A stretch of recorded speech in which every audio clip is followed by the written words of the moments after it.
Mr. Austin, thank you for being with us today. Thank you for the conversation that we had several weeks ago over the phone. And thank you for your willingness to serve in the military and now to serve in a civilian capacity. You're a West Point graduate. I pointed out to Senator Reid that I'm wearing an Army tie today in your honor, but I suppose also in honor of Senator Reid and all the distinguished Army folks. I'm an Air Force veteran myself, but I'm also a former chair of the Sea Power Subcommittee, and so today I want to talk to you at the beginning about Sea Power. The 30-year shipbuilding plan was finally released just last month by the leadership in the Navy, and it calls for 405 manned ships by the year 2051. That's compared to a 355 ship requirement that we previously had and that we actually placed into the statute. Have you read the 30-year shipbuilding plan, Mr. Austin? I've not read the 30-year plan yet, Senator Wicker. Are you familiar with the fact that the 30-year shipbuilding plan calls for increasing our requirement? It increases our requirement from 355 ships to 405 manned ships by the year 2051. I am familiar with that fact. Do you support that finding? Well, I certainly, I would just say, Senator, our Navy is the most capable naval force on the face of the planet. It will remain so if I'm confirmed and become Secretary of Defense. I think that it's important that we maintain the capabilities that we'll need to be relevant not only today, but relevant tomorrow. So I look forward to getting on the ground and, if confirmed, and working with the leadership of the Navy to better understand, the requirements and how we're going to support those requirements. And also I look forward to working with this body to make sure that we have the right resources to support that requirement.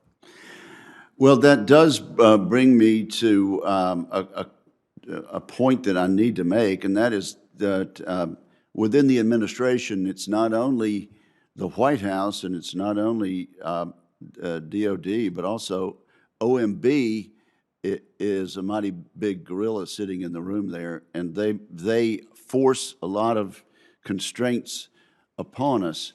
Let me just say to you that I hope you will soon become familiar with this shipbuilding plan, and be able to give us a more definite answer about the need for an increased Navy to do the things that we have to do.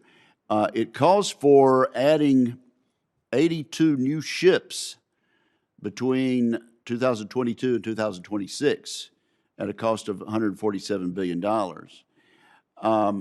Previously, that number was only 44 ships. So the new requirement, the new plan is 82 new ships in that short 4-year period rather than 44 ships, and an extra $45 billion over that time frame. So rest assured that we need to have more conversations there.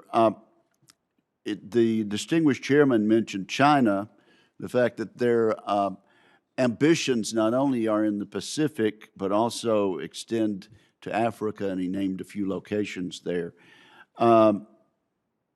The DOD report to Congress on China recently said it is likely China will aim to develop a military by mid-century that is equal to, or in some cases superior to, the U.S. military. Do you agree with that assessment, Mr. Austin? I would agree. I would agree that that's their goal. My job, if confirmed as Secretary of Defense, is to make sure that we develop the capabilities, the plans, and the operational concepts to ensure that we maintain a competitive edge. And so that, while that may be their goal, I would, again, if I'm confirmed, would intend to make sure that that never happens. Well, it's my contention that the new shipbuilding plan calling for 405 manned ships by the year 2051 and additional 82 new ships in the next 5 years is part and parcel to answering that challenge. What do you say to that, Mr. Austin? I certainly say that we need to have the right kinds of capability to be able to counter the emerging threat.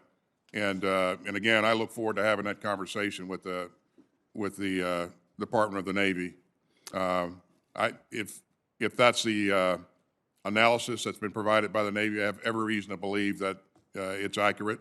But I really would like to have that conversation in more depth. Let me quote another Army man, a distinguished chairman of the Joint Chiefs of Staff, General Milley, who said just last month, quote, "Look, I'm an Army guy and I love the Army, but the fundamental defense of the United States and the ability to project power forward will always be for America, naval and airspace power." I would just commend to you that statement and suggest that